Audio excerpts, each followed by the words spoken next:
आपने दवाई तो खाई नहीं, क्यों?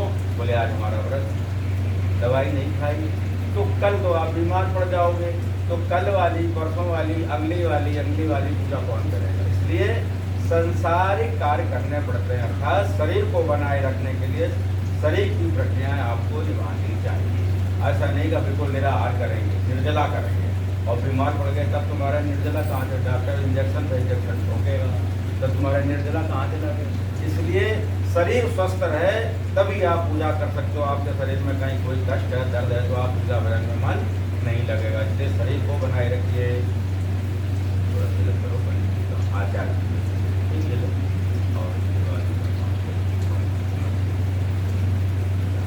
नमो ब्रह्मण्य देवाय गो ब्राह्मण्यताय च जगद्दिदाय कृष्णाय गोविंदाय नमो नमः। पंडित जी को तिलक लगाओ, दंड और साफ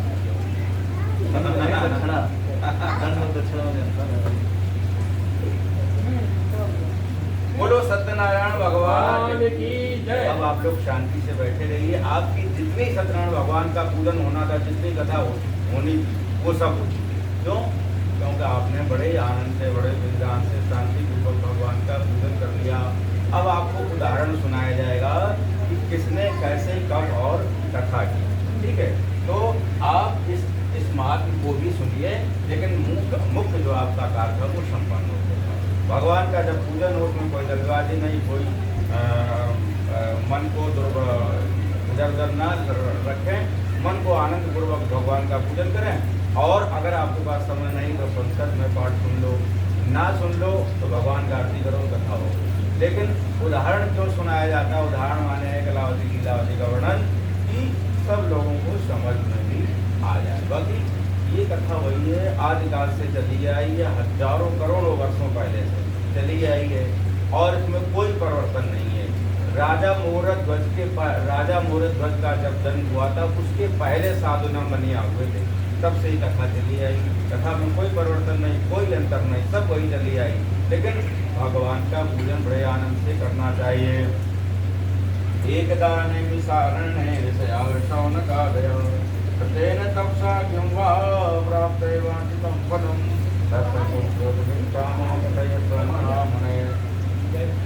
एक बार जैसे हम आप बैठे हो बड़ी श्रद्धा से, शांति से,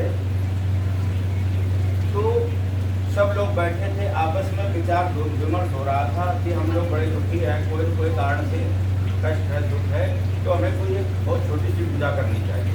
और पूजा कैसी हो? बड़ी सरल हो, सुगम हो, सहज हो, कोई झंझट ना हो और उसके बाद में बिना मुहूर्त के हो, ऐसी कोई पूजा हो।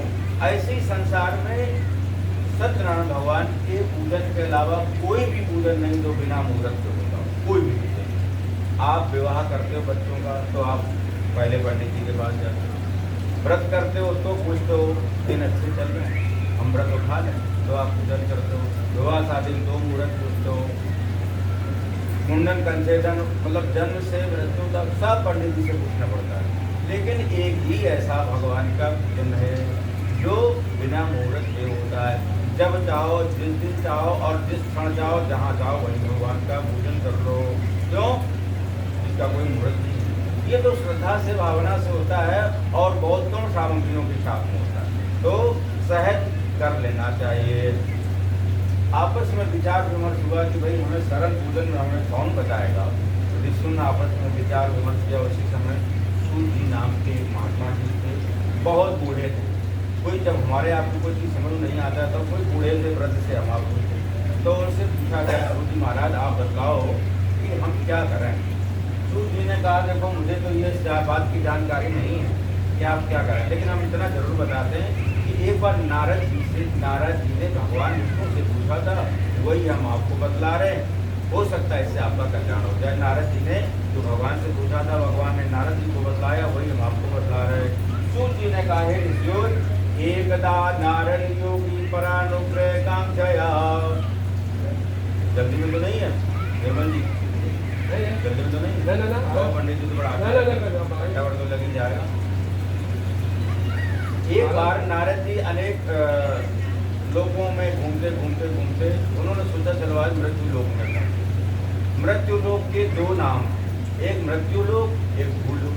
भू माने पृथ्वी, पृथ्वी पर रहने वाले लोगों को मनुष्य कहा जाता है, और इसका एक दूसरा नाम है मृत्यु लोक। मृत्यु माने क्या है? मरना। यहाँ पर दो ही वस्तुएं सत्य हैं, जन्म लेना और मरना। और जो कुछ भी आप देख रहे हो वो यहाँ पर रुकता नहीं, आया गया आया। वृक्ष, पौधे, पहाड़, नदियाँ, ये वो कुछ भी यहाँ निश्चित रूप से नहीं ठहरे, एक दिन उसको नष्ट होना चाहिए। तो अब संसार में बचा क्या? बोले ईश्वर का नाम सत्य। ईश्वर सत्य है और यह निश्चित है कि मुझे मरना है। जो जिसने यहाँ जन्म लिया उसको मरना ही पड़ेगा, उसको यह पृथ्वी छोड़ के जाना ही पड़ेगा। बड़े बड़े देवी देवता आए, उनको भी जाना पड़ा। राम आए, यहाँ का एक नियम है कि यदि यहाँ आओगे तो जाना ही पड़ेगा, यहाँ परमानेंट के लिए आप नहीं रह सकते हो। राम भी आए तो उनको जाना पड़ा, कृष्ण भी आए तो 125 साल में, कहीं कहीं वर्णन 105 वर्ष में, 105 वर्ष में चले गए। कोई ऐसा आपको व्यक्ति दिखा हो जो यहाँ आकर के परमानेंट रह रहा हो? जो आया वो जाएगा, राजा रंग। तो यहाँ का नियम है कि जब यहाँ जन्म लेना तो मरना। तो इसलिए नारद जी ने सोचा चलो आज मृत्यु लोक में पहुँचते हैं। तो नारद जी ने आकर के यहाँ देखा पृथ्वी लोक में जितने भी मनुष्य हैं सब दुखी, कोई न कोई कारण को लेकर के दुखी, कोई न कोई समस्या जीवन में सबके पास है। कोई धन से दुखी, कोई तन से दुखी, कोई मन से दुखी, कोई परिवार से दुखी, कोई भक्तियों से, नौकरों से दुखी, कोई समाज से दुखी, कोई घर से दुखी, घर वालों के घर है तो उससे दुखी, कहीं कोई सुख नहीं पा। सब कुछ सुख जीवन में है, सब कुछ अपार वैभव है। तब क्या है? बोले रोग लग गया, डॉक्टर ने कह दिया कि सूखी रोटी खाना, मूंग की दाल खाना, अगर ज़्यादा घी खाया तो फट पड़ जाएगा, तो रोग हो जाएंगे। तो धन होते हुए भी नहीं खा पा रहे। यही यहाँ मृत्यु लोक की लीला है। यानी सब कुछ सुख है पर दुखी दुख है।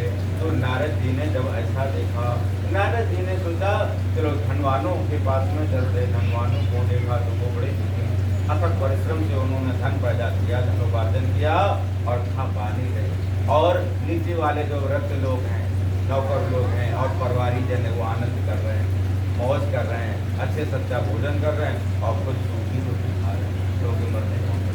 उसके बाद निर्धनों को देखा, वो और दुखी, वो प्रभु की रूप के उसको धन दे दो पड़ेगी। संतान वालों के यहाँ गए, जिनके कई संतान है, वो तो बड़े दुखी। वो कहते भगवान इससे अच्छे तो मेरा बच्चा पैदा ही नहीं होता, मर जाता या होता ही नहीं, ये तो बहुत ही दुखी। तो वो बड़े दुखी।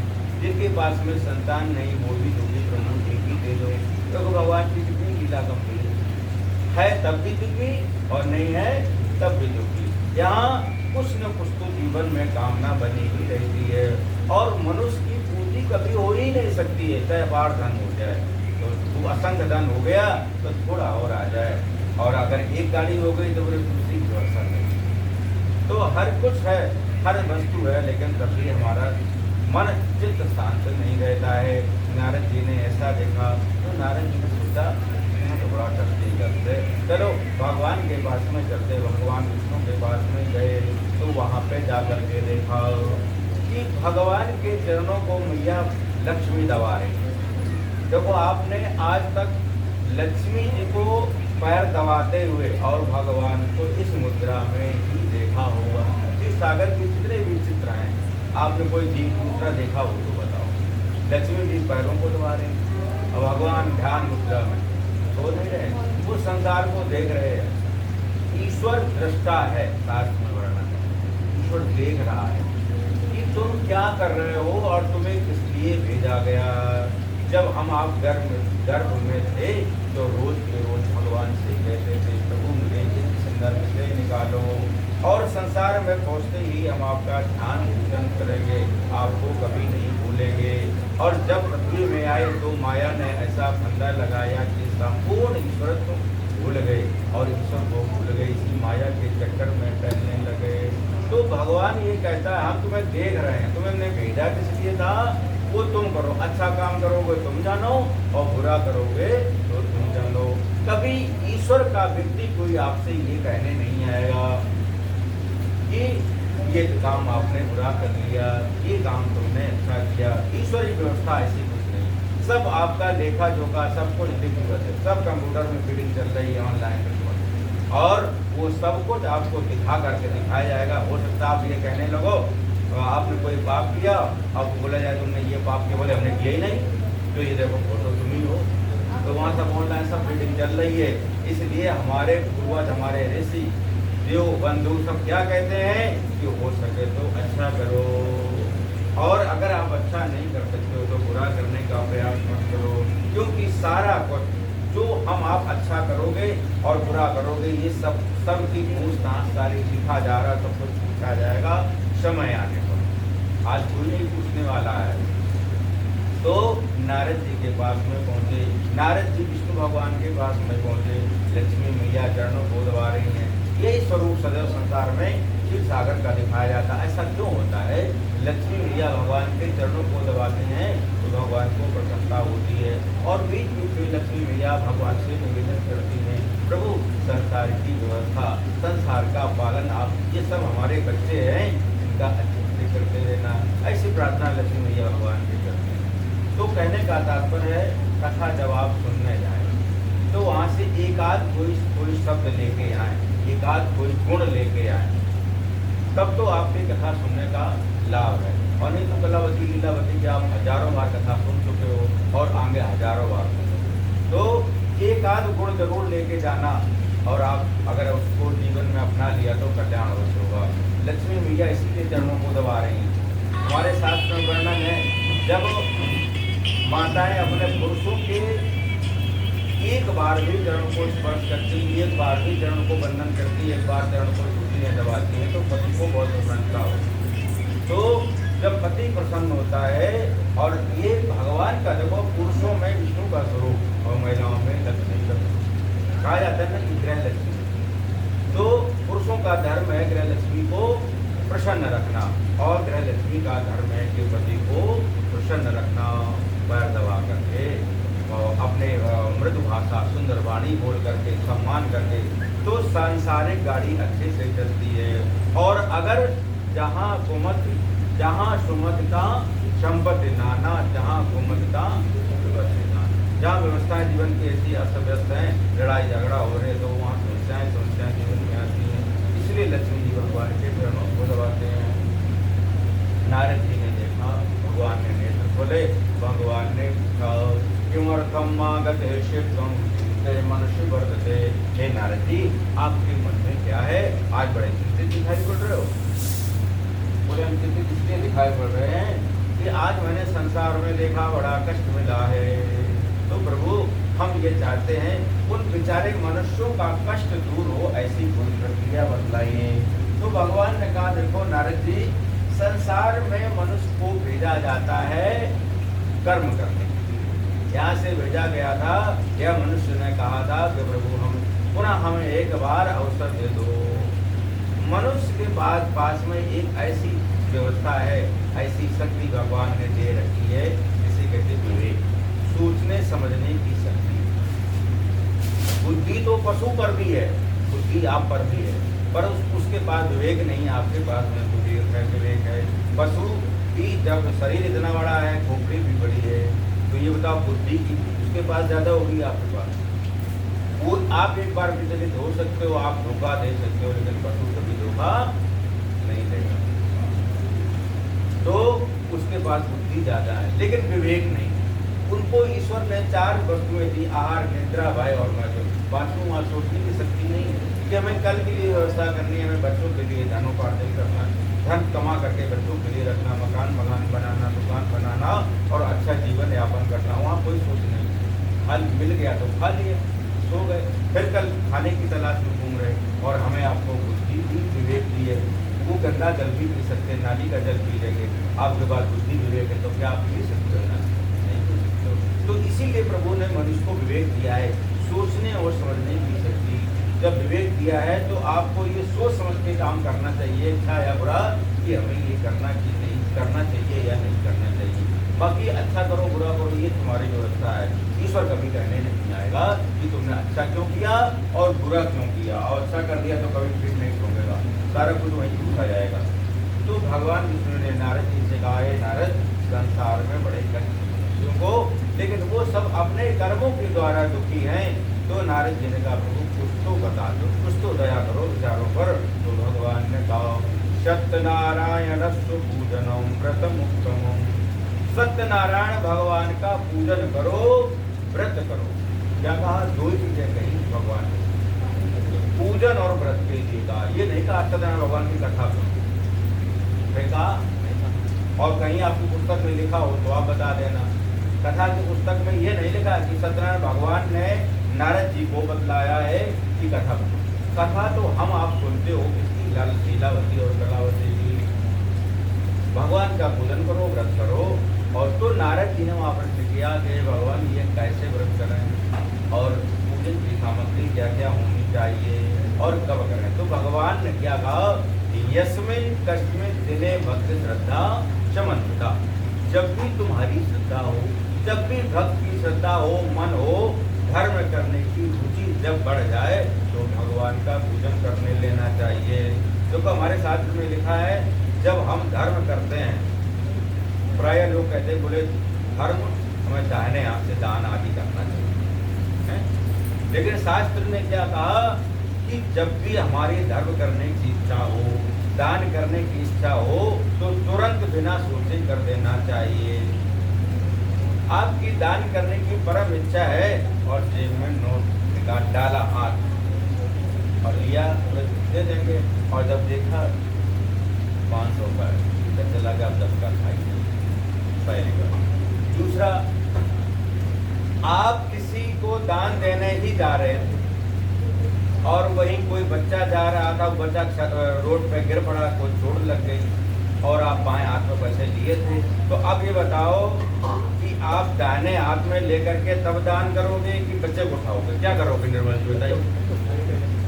ऐसा तो नहीं सोचोगे कि हम सीधे हाथ में रुपया ले लें और फिर इसको दान ले दें तब आगे बढ़ेंगे। तो जब बच्चे को उठाओगे, बच्चा को उठा के अस्पताल ले जाओगे तो दान खत्म हो गया, दान समाप्त हो गया, दान करोगे नहीं, क्योंकि अब करने की स्थिति में आप नहीं हो। तो शास्त्र ने क्या कहा, जब भी हमारी धर्म करने की इच्छा हो, दान करने की इच्छा हो, तो ये मत सोचो कि बाएं हाथ में अगर धन है, कोई वस्तु देने वाली है, कहाँ चले गए निर्मल जी? क्या कहा? चले गए। मन यही रखो, नहीं तो हमारी कथा हो, पूजन हो गया, 5वां घंटा बजाएंगे, चल देंगे। तो जब जब हमारी धर्म करने की इच्छा हो तो ये मत सोचो हम सीधे हाथ में लेकर के दान करें, तुरंत की तुरंत करो। और नहीं तो जब बाएं हाथ से दाहिने हाथ में दान करोगे, रखोगे, तो आपका मन बदल जाएगा। बोले बाद में कर लेंगे, कल दे देंगे, आज नहीं देंगे। कल किसने देखा है? खूब देख लिया, 2 साल से देख रहे कोरोना में, कल का कोई भरोसा नहीं है। इसलिए जब भी धर्म करने की इच्छा हो, जब भी भगवान के नामकरण की इच्छा शक्ति जागे, तो सोचो नहीं कल क्या होगा, तो ईश्वर की जाने। आज भगवान विष्णु ने कहा, यस्मिन कस्मिन दिने भक्ति श्रद्धा समन्विता। जब भी भगवान की इच्छा हो उसी दिन भगवान की पूजन करो। यही एक संसार में व्रत है, यही एक पूजन है जो बिना मुहूर्त के होता है। ये मुहूर्त क्यों ऐसा है कि आपका बच्चा मान लो पितरपक्ष में जन्म हुआ और पितरपक्ष में आपके जन्मोत्सव हुआ, बर्थडे हुई, तो क्या कथा नहीं करोगे? वो तो आपका उद्देश्य क्या है कि हम बच्चे के जन्मोत्सव में, अपने जन्मोत्सव में हम भगवान का पूजन कर रहे हैं, वहाँ पितरपक्ष की कोई मतलब नहीं है। तो ये भगवान का बिना मुहूर्त के पूजन होता। कभी भी किसी भी क्षण से आप जाओ, जहाँ जाओ वहाँ भगवान का पूजन कर लो। ऐसा भगवान विष्णु ने नारद जी को बताया। नारद जी ने कहा, प्रभु क्या क्या सामग्री लाएं? तो भगवान क्या कहते हैं, तथा प्रसन्न हृदया सुपक्वम कदले फलम शर्कराग्रद दुग्धम चूर्णकम। भगवान ने केवल 5 वस्तुएं कथा में उपलब्ध करने के लिए कही। अगर 5 वस्तुएं नहीं है तो आपकी कथा पूर्ण नहीं है। और उसके बाद आप चाहे जितनी व्यवस्था बढ़ा लो, चाहे जो कुछ कर लो, वो आपकी व्यवस्था है। आप जैसे मान लो आज आपने इतने लोगों को बुलाया और आपकी जन्म शादी की आज वर्षी है, शादी का वर्ष का समय, शादी की तिथि है, तो आप किसी प्रसन्नता में 1000-2000 लोगों को भोजन भी कराते, तो आप बाद में क्या कहते, बोले कथा करवाई थी तो बोले वो 5 लाख का खर्चा किया, कथा में खर्चा किया, लेकिन कहोगे यही 5 लाख खर्चा हुआ। तो भगवान ने क्या कहा कि सत्यनारायण भगवान के पूजन में 5 वस्तुओं की आवश्यकता है, छठवीं की है ही नहीं, 5 हो तभी करो। पहली वस्तु क्या है कि भगवान को जो मंडप बनावे वो केले के पत्ते का होना चाहिए। थोड़ा जंगल में चले जाओ फ्री मिल जाएगा, मालिक को पैसे नहीं देना पड़ेगा, पड़ोसी से मान लो, फ्री ऑफ कॉस्ट पर जाओ।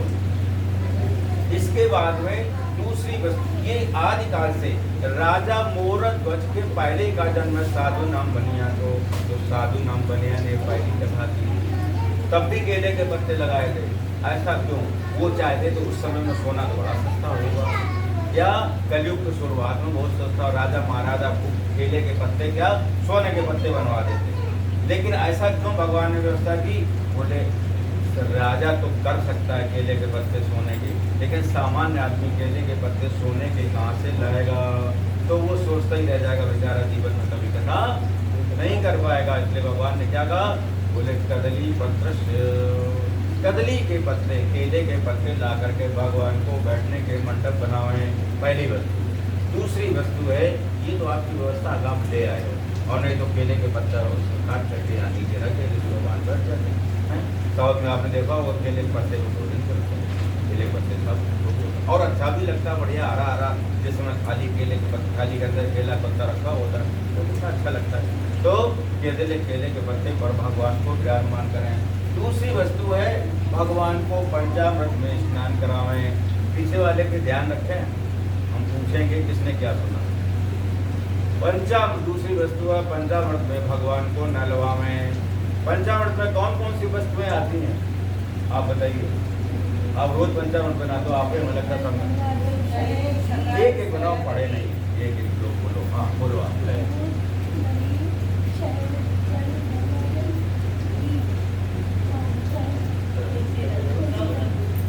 कितने हो गए? 5 हो गए। नाम क्या है इसका? बात थोड़ा है।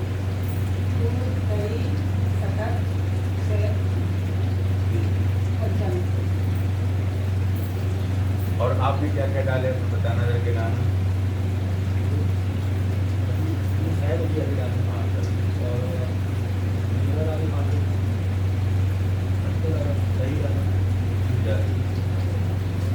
पुस्तक में लिखा है, बोल के दिखा दें क्या लिखा है? पंचामृतम पयो, पयो माने दूध, दधि माने दही, घृतम माने घी, मधु माने शहद, शर्करा माने चीनी। वैसे शर्करा चीनी को नहीं कहते, शर्करा राब को कहते हैं। पहले जमाने में गुड़ बनता था, राब शुद्ध वही होती है, इसमें तमाम तरह के केमिकल मिल गए, साफ हो गए, तो लेकिन अब यही मिलती तो मजबूरी। तो 5 ही वस्तुओं को डाल करके पंचामृत में बनावे, पंचामृत में भगवान को स्नान करावें। छठी वस्तु है ही नहीं, दूध दही घी शहद शक्कर, आपने बिल्कुल सही बताया। और आपने क्या जनरल मतलब 99.9 लोग क्या डालते हैं? दूध दही घी शहद शक्कर, 5 तो ही हो गए, तुलसी 6, गंगा जल 7, और पंचमेवा 5 हो गए, तो कितने हो गए? 12। नाम क्या? 12 अमृत। और नाम शास्त्र ने क्या बताया? पंचामृत। आपने कितने डाले? गलती की क्यों? कि ये भगवान के नहाने का साबुन है। पंचामृत माने क्या है कि नहीं? अभी आपको, आपने भगवान सालेग्राम को रगड़ के नहलवाया, तो रगड़ा था। भावना क्या होती? प्रभु जैसे हम आपके शरीर में लगे हुए मैल को छुटा रहे हैं, ऐसे हमारे अनंत जन्मों के मैल को आप छुटा देना, और भगवान आप स्नान कर लेना। अर्थात ये भगवान के नहाने का शैम्पू है, साबुन है। अब ये बताओ, साबुन में तुलसी की क्या जरूरत, और साबुन में मेवा की क्या जरूरत है? क्या जरूरत? आपने जो मेवा डाली है वो भगवान को तो गड़ेगी, क्योंकि वहाँ 5 तो रत्न चिकने चिकने पड़े, दूध दही घी शहद शर्करा, और आपने मेवा डाल दी, तो भगवान तो कितने कोमल हैं। देखो राम के समय राम जी गए फूल तोड़ने, तो पसीना फेंक गए, तो अब बताओ भगवान कितने कोमल हैं। और ऐसे कोमल शरीर में आपने मेवा रूपी कंकड़ में डाला और कस के रगड़ दिया तो भगवान को कष्ट हुआ नहीं हुआ। जबकि शास्त्र ये कहता है कि केवल पंचामृत में भगवान को नहलावें। तो आज से आप सीखो, जानो और दिमाग में रखो कि भगवान के नहाने के लिए हमें पंचामृत बनाना चाहिए। जब भगवान का स्नान हो जाए तब आप तुलसी डालो, तब आप गंगा जल डालो, तब आप मेवा डालो। और अगर आप मेवा नहीं डालोगे तो सब पड़ोसी क्या कहेंगे, वैसे बड़ी रंगबाजी और मेवा डालने में कंजूसी, बड़े पैसे के दिखाते हो। तो मेवा खूब डालो, लेकिन जब भगवान स्नान करने तब डालो। और अगर आपने सब कुछ डाल दिया तो वो हो गया 12 अमृत, वो पंचामृत नहीं रहा। इसलिए आगे इससे ध्यान रखना। तो पहली वस्तु भगवान को बैठने का मंडप केले का बचेगा। दूसरी वस्तु भगवान को नहाने का जो साबुन है, लेकिन साबुन उसको नहीं कह सकते, उसका अपमान, उसको पंचामृत ही कहा जाता है। और फिर ये बाद में जब भगवान स्नान कर लेते तो चरणोदक हो जाता है। क्योंकि भगवान के चरणों का जल उसमें पहुंच गया तो चरणोदक हो गया। तो दो वस्तुएं। तीसरी वस्तु है कि भगवान को पंजीरी का भोग लगावे। आदिकाल से कथा चली आई करोड़ों साल से, तो उसमें भगवान का भोग का लगता है तो कथा में पंजीरी का, और पंजीरी आपने बनाई है।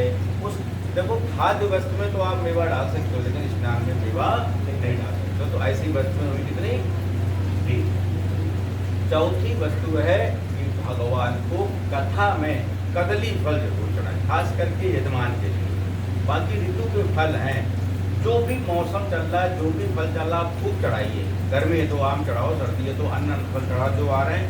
लेकिन कदली फल 12 महीने उपलब्ध होता है और 12 महीने भगवान को जरूर चाहिए, केवल कथा। क्यों भगवान ने कदली फल ही क्यों रखा? दूसरा कोई फल रख सकते थे। भगवान ने ये व्यवस्था इसलिए हमारे आपके लिए रखी कि कदली फल एक ऐसा फल है जो 12 महीने हर देश में, हर भूमि में पैदा होता है। ऐसी कोई भूमि नहीं जहाँ केला पैदा ना होता हो। समुद्र के किनारे क्यों पैदा होता है? क्यों? लेकिन केला वहां भी पैदा होता है।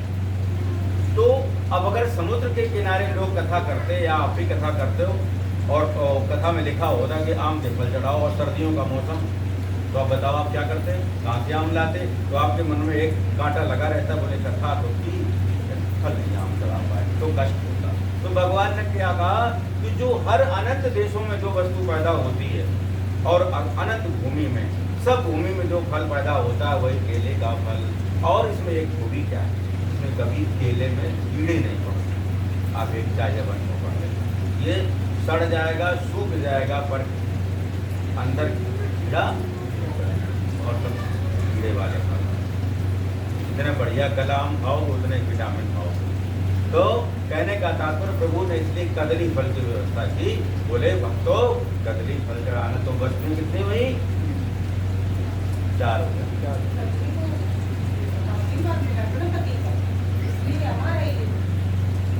चढ़ने की बात कर रहे हैं। हाँ तो 4 फल, 4 वस्तुएं हुई।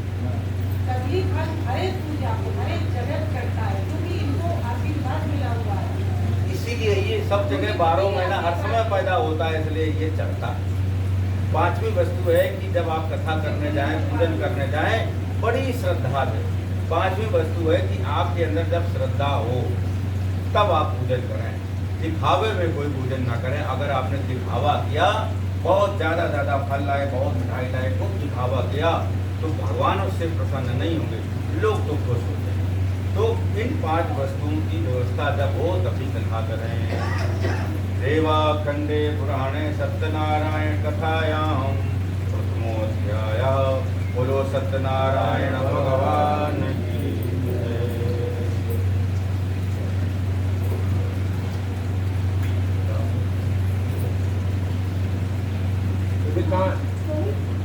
चलो रात में घंटा करिए। आओ यार जल्दी आओ, अपने काम से लगो आगे।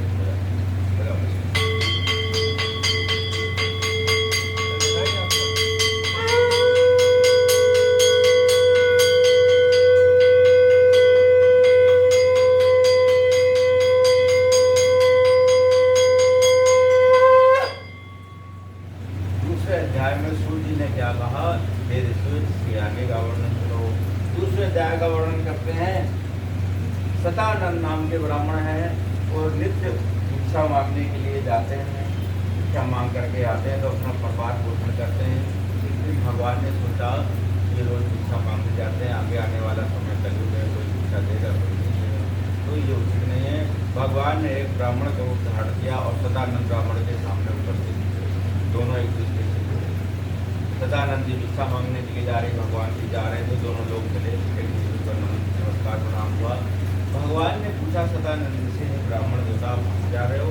दोनों का मैं भिक्षा मांगने जा रहा हूँ, परिवार का इसी से पोषण होता है, ये हमारी दिनचर्या है। तो भगवान ने कहा ऐसा करो, सत्यनारायण भगवान का पूजन करो, इनकी कृपा से सबको धन वैभव सुख समृद्धि मिलेगी, आपको भिक्षा मांगने की जरूरत नहीं पड़ेगी। दोनों ने कहा कि ये कैसे और कब क्या करना चाहिए। भगवान संपूर्ण वर्णन बतलाया और आगे थोड़ी दूर भगवान गए, तर ध्यान हो गए। सदानंद ब्राह्मण ने निश्चित किया कि ब्राह्मण देवता चाहे वो भगवान के रूप में हो कोई जो हो, उन्होंने अगर बताया है तो हमें करना चाहिए। कोई अगर सरल उपाय बता देता है और हो सकता है बहुत आपको फायदा कर दे तो कर लेना चाहिए। तो इस प्रकार से सदानंद ब्राह्मण ने भिक्षा मांगने तो जा ही रहे थे, उन्होंने सोचा चलो आज भिक्षा मांगेंगे, जो धन मिलेगा उससे पूजन की सामग्री लाएंगे। ऐसा कह करके भगवान का स्मरण किया, भिक्षा मांगने के लिए गए तो बहुत सा धन मिला। लोगों ने क्या कहा, आज रोज भिक्षा मांगने जाते थे लोग, आज क्या करें, हे ब्राह्मण देवता आप बहुत दिन बाद आते हो, अच्छा क्या करो रोज निकल जाया करो, कुछ श्रद्धा से हमारी सामग्री कुछ ले लिया करो, कुछ तो धर्म में हमारा लग जाएगा योगदान। तो भगवान की आज कृपा हो गई, बहुत सा धन मिला, ला करके उन्होंने उसी दिन भगवान का देखो भगवान का पूजन किया। संयोग था कि उस दिन सत्यनारायण का जब पूजन किया तो उस दिन क्या था, पूर्णमासी का दिन। जिस दिन उन्होंने पहली बार पूजन किया तो पूर्णमासी थी। पूर्णमासी होने के कारण तब से ये नियम बन गया कि 90% या पूरा 99% लोग पूर्णमासी को भगवान का पूजन करते हैं। तो कहने का अभिप्राय है कि यदि आप पूर्णमासी को कथा करते हो तो पूर्ण ऐसा नहीं, ये भगवान का पूजन है, ये रोज पूर्ण है, जब आप चाहो जिस दिन चाहो उसी दिन कर लो। परंतु पूर्णमासी को प्राय लोग करते हैं क्योंकि सबसे पहली बार भगवान का पूजन पूर्णमासी को हुआ था, तो तब से लोग करने लगे पूर्णिमा को। इस प्रकार से वो भगवान का पूजन कर ही रहे थे। तो भगवान की कृपा हुई, बहुत सा धन मिला, इन्होंने भगवान का पूजन किया। पूजन करने के पश्चात में अब ये हर पूर्णमासी को पूजन करने की व्यवस्था इन्होंने बना ली। 1 मास व्यतीत हो गया, पंडित जी रोज भिक्षा मांगने जाते थे और एक लकड़ी बेचने वाला लगड़ आ रहा था, ये भिक्षा मांगते थे, वो लकड़ी बेचता था, दोनों लोग आपस में कहीं कहीं मिल ही जाते थे रोज। 1 मास व्यतीत हो गया क्योंकि पंडित जी ने कथा भगवान का पूजन किया, भगवान की कृपा से उनके घर में धन वैभव धन की वृद्धि हुई। अब वो भिक्षा मांगने के लिए नहीं जाते हैं। तो 1 मास व्यतीत हुआ, अगला महीना आया, दिन वही था पूर्णमासी का। आज लकड़ी बेचने वाला लकड़ी का गट्ठा सर पर रखा, उसने सोचा आज चलो पंडित जी के मोहल्ले होकर के चलते लकड़ी बेचने। पंडित जी मिलते नहीं, बात क्या है। तो वह जब वहाँ गया तो देखा पंडित जी के घर में बहुत से लोग बैठे हैं और पंडित जी बड़े आनंद से भगवान का पूजन कर रहे हैं। तो उसने लकड़ी बेचने वाले ने हाथ जोड़ करके निवेदन किया, हे ब्राह्मण देवता आप ये जिसका पूजन कर रहे हैं और इसके करने से क्या फल प्राप्त होता है। उन्होंने कहा ये मैं सत्यनारायण भगवान का पूजन करता हूँ, इन्हीं की कृपा से सुख सब धन सुख प्राप्त होती है। तो उन्होंने कहा कि क्या ये पूजन आप भी कर सकते हो या हम भी। तो भगवान की कृपा से सत्यनारायण भगवान की जो ये पूजन है, सदानंद जी ने कहा ये तो भगवान का पूजन है, कोई भी कभी भी कर सकता है, इसलिए इसमें किसी एक का अधिकार नहीं, कोई भी कर सकता है। तो उसने वही निर्णय लिया कि आज देखो यहाँ से हमें ये शिक्षा प्राप्त होती है। लकड़ी बेचने वाले ने क्या कहा, आज ही हम लकड़ी बेचने जाएंगे, इससे जितना धन मिलेगा उसी से थोड़ी थोड़ी भगवान की सामग्री लाएंगे और आज ही कथा करेंगे। क्यों, जब भी धर्म करने की इच्छा हो तो कल के लिए नहीं टालना चाहिए, क्योंकि आज हैं हम आप, कल है कि नहीं है इसकी कोई जिम्मेदारी गारंटी नहीं है। इसलिए जब भी धर्म करने की इच्छा हो तो तुरंत करना चाहिए। लकड़ी बेचने वाले ने तुरंत व्यवस्था की और लकड़ी बेचने गया, बहुत सा धन, बहुत महंगी लकड़ी थी, बहुत सा धन मिला और घर में आकर के भगवान की पूजन की सामग्री ला करके। तथा प्रसन्न हृदय, द्वितीय अध्याय में वर्णन है, तथा प्रसन्न हृदय सुपक्वम कदली फलम, सुंदर सुंदर भगवान के लिए पूजन की सामग्री लाया, सुंदर सुंदर फल लाया। तो यहाँ पे हमको शिक्षा क्या प्राप्त होती है कि भगवान के लिए जब भी कोई वस्तु लाएं तो सुंदर लाएं। ऐसा नहीं कि कथा में जा रहे हैं तो थोड़ा सस्ते वाले केला, और तुम्हारा अगर दामान घर में आ जाए तो 15 रुपए वाले दर्जन वाले केला खिलाओ। और ये दामान के बाप हैं, ये कौन देखते हैं, इनकी कौन सी आंखें हैं, कान है, तो इनको सस्ते वाले। तो क्या शास्त्र ने कहा, तथा प्रसन्न हृदय सुभक्तम कदली फलम सरकरा सुंदर सुंदर भगवान के लिए वस्तु उपलब्ध कराइए, सुंदर सुंदर फल, सुंदर मिष्ठान। आपको जब अच्छा प्रिय है, क्या उनको अच्छा प्रिय नहीं होगा? और ये कैसे हमारे प्रभु हैं कि ये तो केवल देखने मात्र से खुश हो जाते हैं।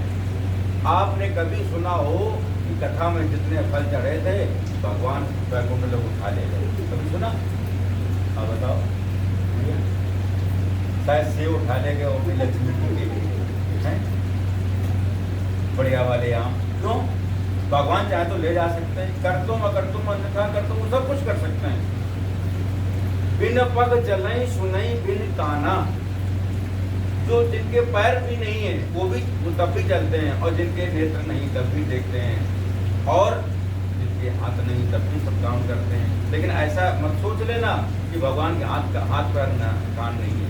शास्त्र ने क्या कहा, यजुर्वेद में क्या लिखा है, सहस्त्राक्षा सहस्त्रपाद और सहस्त्र शीर्षा, हजारों जिनके नेत्र हैं, हजारों जिनके हाथ हैं, हजारों जिनके मुख हैं, हजारों जिनके नेत्र हैं। जिनने हमको बनाया है वो कितने सुंदर होंगे, जिनको इतनी कृति उनकी सुंदर सुंदर उन्होंने बनाई। तो ये भूल मत कर देना कि भगवान सुनते नहीं है, कान नहीं, नाक नहीं।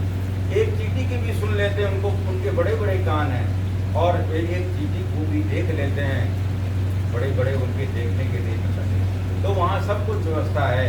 तो इन्हें सुंदर वस्तु दिखाइए, सुंदर वस्तु चढ़ाइए। क्यों? ये केवल देखने मात्र से, चढ़ाने मात्र से, दिखाने मात्र से, भक्ति से, श्रद्धा से, समर्पण करने से ही प्रसन्न होते हैं। ये कभी कोई वस्तु ले नहीं जाते हैं। जितनी वस्तु यहाँ चढ़ती है तो क्या ये ले जाते हैं? नहीं ले जाते। ये सब वस्तु यहीं रखी रहती है, और इसे हम आप प्रसाद में ग्रहण करते हो, कुछ पंडित जी बांध ले जाते हैं, लेकिन ले कोई न कोई जाता है, भगवान कभी नहीं ले जाते हैं। तो अच्छी वस्तुएं चढ़ाइए। और भगवान ने क्या कहा, जब तक तुम्हारा और हमारा संबंध नहीं बनेगा तब तक हम तुमसे प्रसन्न नहीं होंगे। जब तक आप संबंध नहीं बनाओगे तो भगवान ऐसे मिलने वाले नहीं हैं। एक संबंध को स्थापित जीवन में कर लो ईश्वर से, तभी वो मिलेगा, अन्यथा वो कभी मिलने वाला।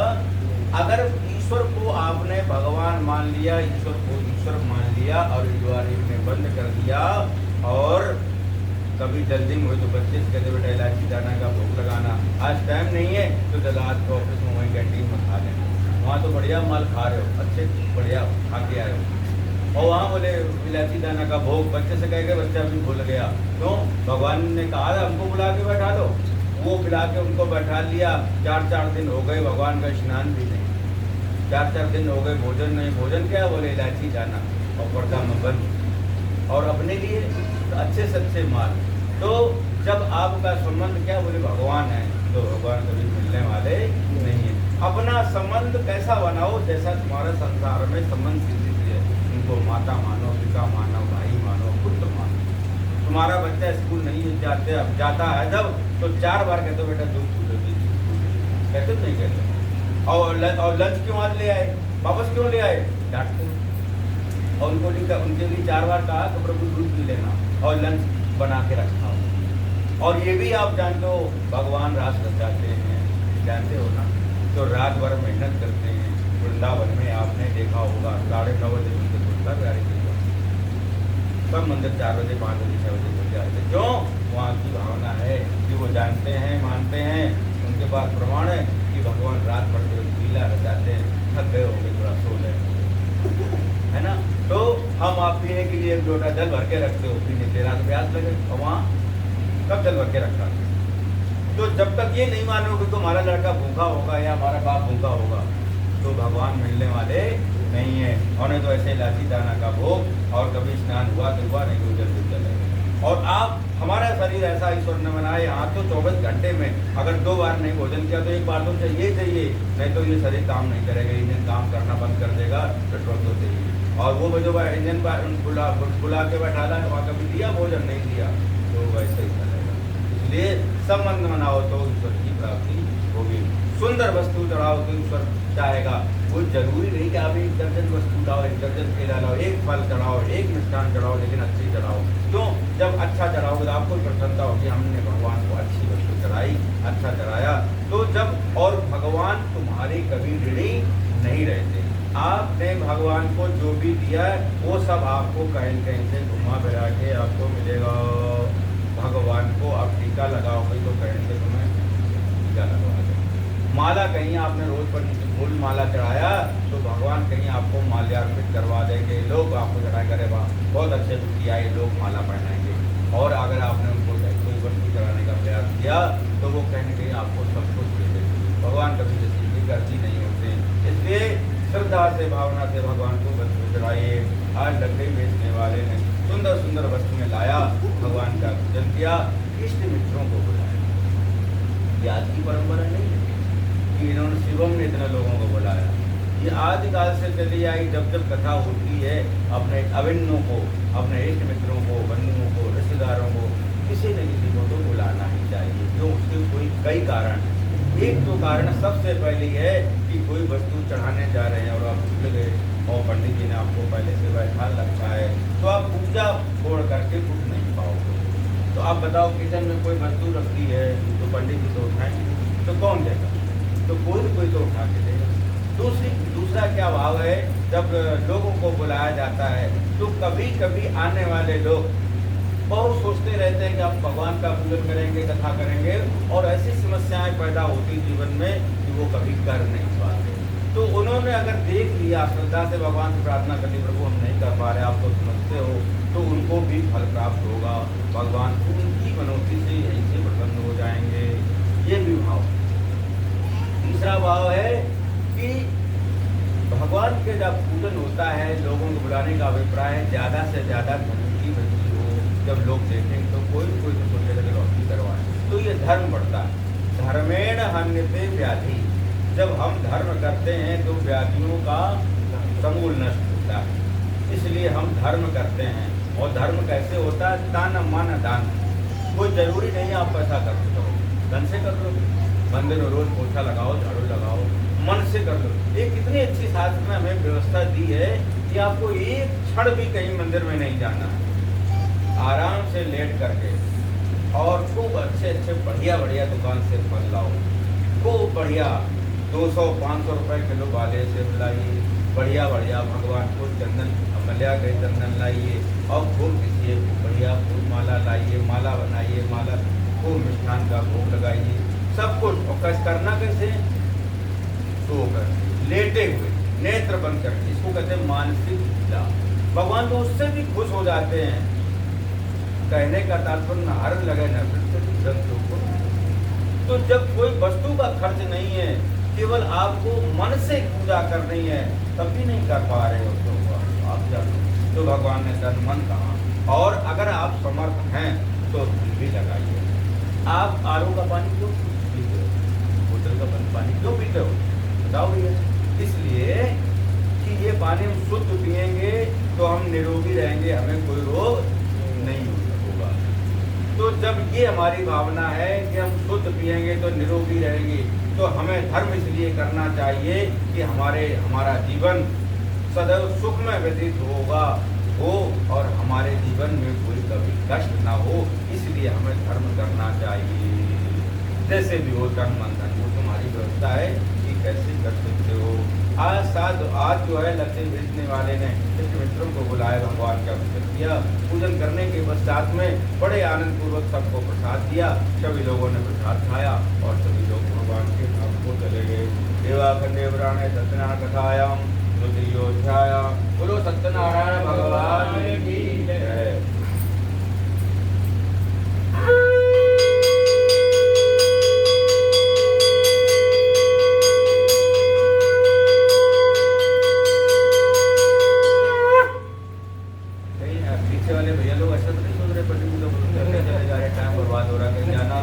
जल्दी कर दें। नहीं नहीं अगर जल्दी है तो आप बता दो, जल्दी कर दें। बताओ भाई निर्मल जी। नहीं आप बात करो बड़ा सीधा ध्यान रखो।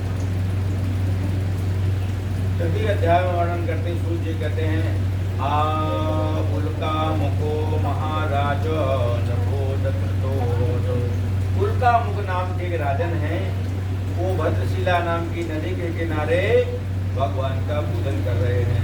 उसी समय में नदी के किनारे साधु नाम के व्यापारी आए, इनको लोग साधु नाम बनिया कहते हैं। साधु नाम के व्यापारी आए, साधु नाम बनिया कहते हैं। वो आए, दोनों देखा रहे इस देश के राजा भगवान का पूजन कर रहे हैं। बड़ी प्रसन्नता पूर्वक बैठ गए, भगवान का पूजन किया।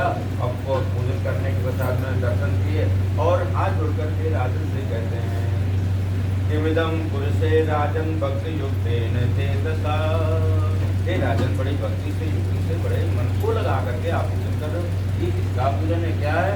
बोले सत्यनारायण भगवान का पूजन है, इनके करने से वैभव की प्राप्ति होगी। ऐसा पूजन। तो उस लक्ष्मी भी को साधु नाम बनिया ने कहा, साधु नाम के व्यापारी थे और परंतु वो व्यापार करते थे, लोग उनको साधु नाम बनिया कहने लगे। तो उन्होंने कहा कि हमारे घर में भी कोई संतान नहीं है, प्रभु यदि चाहें, यदि कृपा करेंगे तो हमारे घर में संतान की प्राप्ति हो, प्रभु कृपा करते हैं। ऐसा संकल्प लेकर के घर में गए, पत्नी से बतलाया। पत्नी भी बड़ी प्रसन्न हुई भगवान की कृपा से। 10वें महीने में सुंदर कन्या ने जन्म लिया। 15 कन्या बड़ी सुशील और गुणवती थी। उसका आचार्य में कलावती नाम रखा। बड़े समय में आचार्यों के द्वारा नाम पर संस्कार होता था। ऐसा जब कलावती लीलावती बड़ी आनंद से रहने लगी, घर में पुत्री का जन्म हो गया, तो उनकी पत्नी लीलावती ने अपने पति से कहा, स्वामी मुझे भगवान का पूजन कर देना चाहिए, जो भी माना। मनौती यदि माने तो पूजन जरूर करें। तो साधु नाम बनिया ने मनौती मानी थी, वो पूरी नहीं हुई। तो मनौती जब समय आया तो उसकी पत्नी ने बताया, तो उन्होंने क्या कहा कि जब हम पुत्री का विवाह करेंगे तो ऐसा करते, हम विवाह करेंगे तो पूजन करेंगे, ऐसा क्या करके वो व्यापार के लिए चलेंगे। कुछ समय के पश्चात जब लौटे तो देखा पुत्री विवाह के योग हो गई। ऐसा देख करके पुत्री का विवाह एक बड़े पुत्र के साथ में संपन्न किया और जन्म भी हो गया, नामकरण संस्कार भी हो गया, विवाह भी हो गया, लेकिन भगवान का पूजन नहीं हो गया। भगवान ने क्या सोचा कि सब कोई ऐसे मनौती मान लेगा और पूजा कोई नहीं करेगा, तो यहाँ धर्म रुक जाए और धर्म की वृद्धि होना चाहिए। जब धर्म होता है तो हमारी कष्ट और व्याधियाँ दूर होती हैं। ऐसा भगवान ने सोचा। तो भगवान ने माया जी का आह्वान किया और कहा, हे देवी अपनी माया रचाओ, क्योंकि मनुष्य धर्म को भूल गए हैं और ये मान लिए मनौती मानी पूरी नहीं हुई, तो ये उचित नहीं है, क्योंकि मानते मानते एक दिन ऐसा समय आएगा ये समाप्त हो जाएगा। तो माया देवी ने फिर माया रचाना प्रारंभ किया। आज साधु नाम बनिया और दामाद जी दोनों ही लोग चंद्र नामक राजन के यहाँ व्यापार करने के लिए पहुंचे। दिन भर व्यापार किया और सायंकालीन वेला में विश्राम किया। साधु नाम बनिया ने सोचा अब रात्रि हो गई, पहले समय में कोई प्रकाश की व्यवस्था तो थी, तो जब सूर्य अस्त हो गया तो कोई कहीं जाता नहीं, जहाँ के तहाँ सब रुक जाते।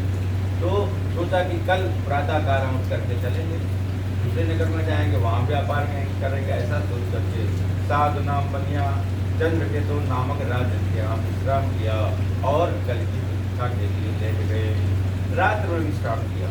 भगवान ने अपनी माया को बुला करके माया देवी ने माया रचाई। क्या रचाई? चंद्रकेतु नामक राजन के जो राजसी कोष था उसका प्रातः काल हुआ, दरवाजा खुला पड़ा है, ताला टूटा पड़ा है। तो राजन को सूचना मिली कि आज रात में पहरेदार थे और अच्छे सजग रूप से पहरा भी दे रहे थे, लेकिन हमारे राष्ट्र में पहली बार चोरी हो गई है। राजन को बड़ा कष्ट हुआ कि पहरेदार पहरा लगाते रहे और चोरी हो गई, बड़े कष्ट की बात है। राजन ने सख्त आदेश दिया कि हम सख्त आदेश देते हैं, आज रात में जितने पहरेदार थे उनको मृत्यु दंड मिलेगा यदि चोरों का पता नहीं चला। ऐसा कहकर के राजन ने जैसे आदेश दिया, अब पहरेदार ढूंढते ढूंढते चारों दिशाओं में ढूंढते नदी के किनारे पहुंचे। वहाँ पर क्या देखा?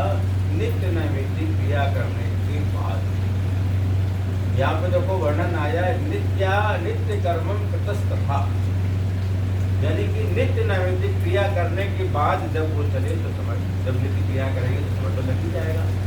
नित्य क्रिया क्या होती है बताओ है निर्मल? स्नान और स्नान करने के बाद 100 स्नान करने के बाद और है कोई बताने वाला? देखो नहाना धोना स्नान करना शौच जाना ये तुम्हारे शरीर की अपनी पर्सनल प्रक्रिया है। आज आपने 2 दिन खाना ना खाओ, तीसरे दिन जाओगे होएगी नहीं। तो नहाना धोना सर्दी में 15 दिन लोग नहीं नहाते हैं, वो आपने सुना होगा। तब उनकी नित्य क्रिया कहाँ चली जाती है? नहाना धोना आपके शरीर की प्रक्रिया है। आप 15 दिन महीना भर नहीं नहाओगे तो तुम्हारे शरीर से बदबू आने लगेगी, ये नित्य क्रिया नहीं है। नित्य क्रिया वह है जो आप दैनिक पूजन करते हो, रोज हनुमान चालीसा पढ़ते हो, वो नित्य में आता है। रोज भगवान को स्नान कराते हो, नित्य क्रिया में आता है। रोज भगवान का भोग लगाते हो, ये नित्य क्रिया, ये नित्य क्रिया है। और कल आप बहुत जल्दी में ऑफिस चले गए तो नित्य क्रिया भगवान का पूजन छोड़ दिया तो आपका कनेक्शन कट गया। किस बात का? नित्य क्रिया। नहाना धोना तो तुम्हारा मामला है, नहाओ या ना नहाओ, बिना नहाए चले जाओ, ये कोई व्यवस्था नहीं है। नित्य क्रिया आती है जो दैनिक प्रक्रिया आप करते हो, पूजन पाठ आदि। मंदिर में जाते हो तो लोग बहुत मंदिर जाते हैं, वो नित्य क्रिया में कहलाता है। जो नित्य क्रिया छोड़ दी। और अगर नित्य क्रिया आपकी है, जब तुम्हारा कोई प्रियजन जाता है तो नित्य क्रिया क्यों नहीं छोड़ देते हो? आरती बाहर रखी है, पूरे चाय तो पी लो, चाय तो पी जाती है। चाचा है बूढ़े, बेटा चाय पी लो, चाय तो पी नहीं पड़ेगा। और चाचा अगर कल गए आरती लेकर के तो रात में तुम्हें ठोक ठोक के खाना भी पड़ेगा। तब तुम्हारी नित्य क्रिया तुम क्यों नहीं बंद कर दो? बाप तुम्हारे मरे पड़े, बताओ गलत तो नहीं कह रहे? ये नित्य क्रिया नहीं है। नित्य क्रिया तो तुम अपने जो शरीर की प्रक्रिया करते हो, तुम्हारे अपना पर्सनल मामला, अपना करो चाहे ना करो। नित्य क्रिया है कि आप जो मंदिर जाते हो, भगवान का स्मरण करते हो, हनुमान चालीसा, शिव चालीसा, भगवान को नहलवाना धुलवाना, भोग लगाना, सेवा करना, ये नित्य क्रिया में आता है। उसको रोज करना चाहिए, वो नहीं छोड़ना चाहिए। जब हम अशुद्ध हों तो भगवान का स्पर्श बंद हो जाता है, लेकिन जो आपको याद है वो कभी नहीं छोड़ना चाहिए। क्यों? और अगर ऐसा ही हमारे शास्त्रों ने कहा होता, बोले अशुद्ध समय चल रहा 13 दिन का, बोले पूजन पाठ नहीं करना चाहिए, तो जब आरती कंधे बोलती तो राम नाम क्यों बोलते? तो जब राम नाम कभी अशुद्ध नहीं होता है तो दूसरे दिन से क्यों बंद हो जाता है? तब बढ़िया बढ़िया पड़ोसी माल दे जाता है, खूब खाते हो, बोले घर में बनाया नहीं जाता, लेकिन आ जाता तो खा लिया जाता है। तो तुम्हारी प्रक्रिया कहाँ चली जाती? तो कहने का तात्पर्य है कि भगवान के मंदिर जाना निषेध है अशुद्धावस्था में, भगवान को छूना निषेध है, लेकिन जितना याद है उतना जरूर करिए। उन 13 दिनों में जितना आप धर्म करोगे, जितना भगवान का नाम जपोगे, तो आपके प्रियजन को प्राप्त होगा, उसकी तो मुक्ति हो जाएगी। तो वो सब 13 दिन में छोड़ दिया, बोले वो तो बंद, पूरा बात का बंद है। इसलिए ये आप शिक्षा ग्रहण करो कि नित्य क्रिया कभी बंद नहीं करनी चाहिए। तो सात नाम बनिया बेचारे नित्य क्रिया में लगे रहे, तो थोड़ा समय भी हो गया, 10-11 बज गया होगा अंदाज से, जो भी हुआ हो। तो जब समय लग गया तो उधर लोग छूटते आए, देखा इस नाव में तो बड़ा माल बना।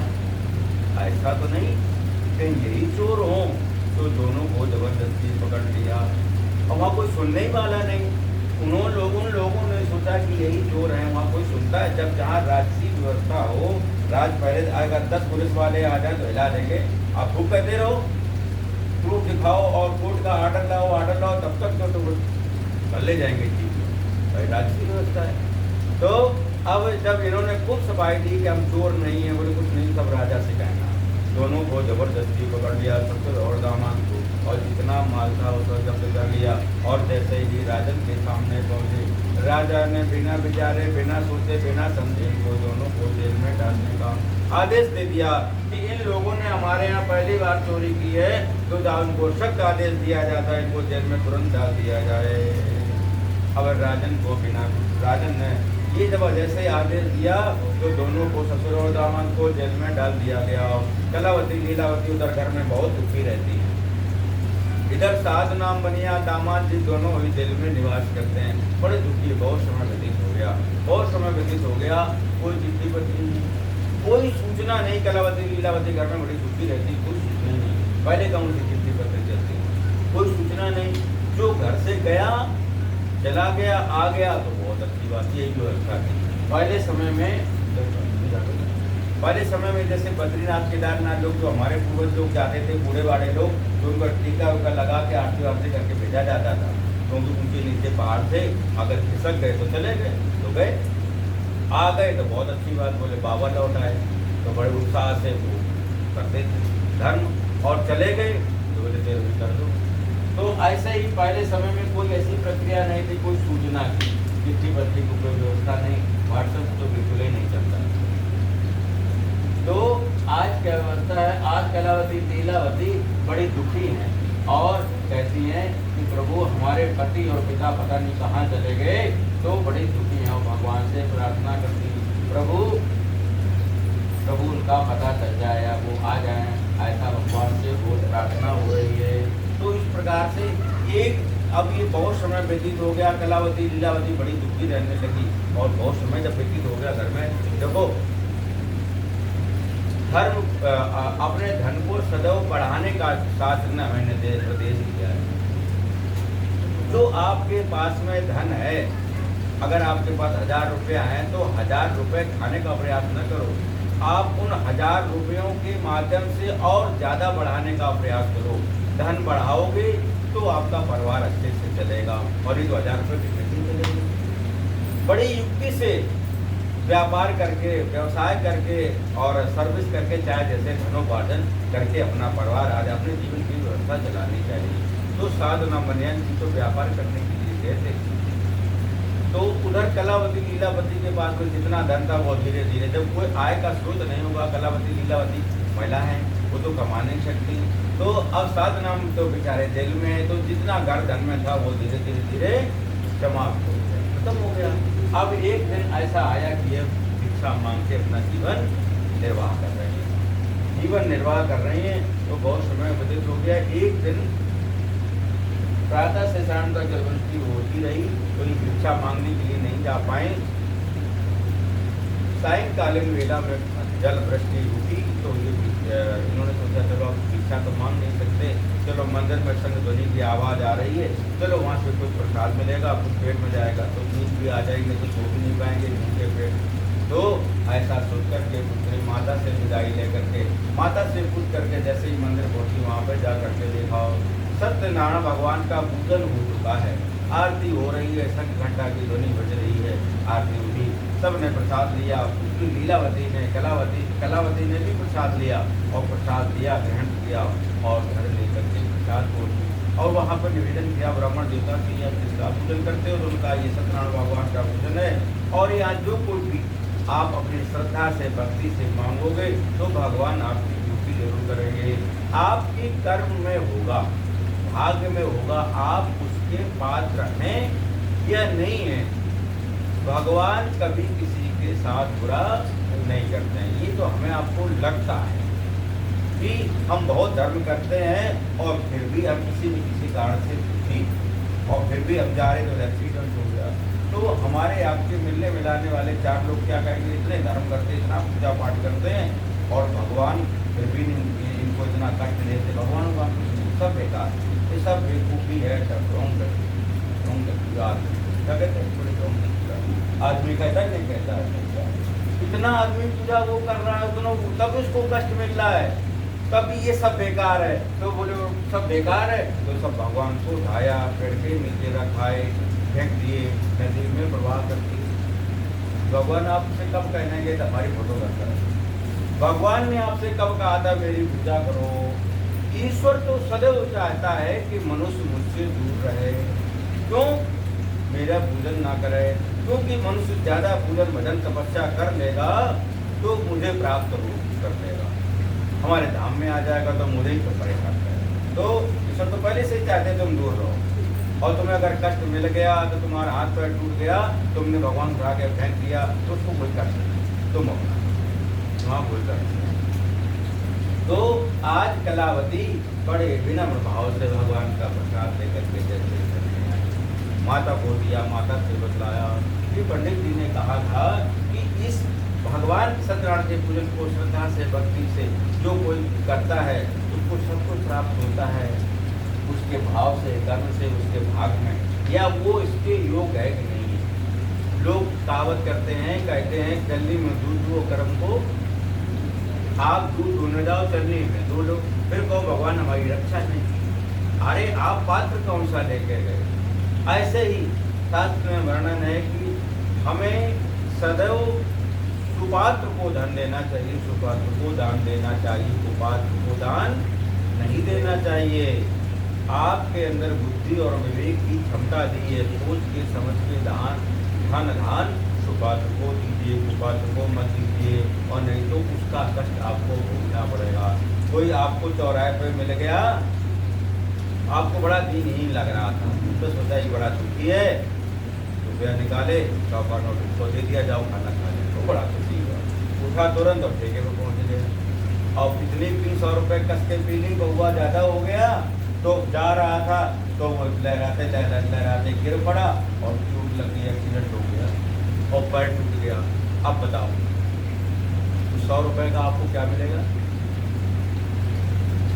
100 रुपये का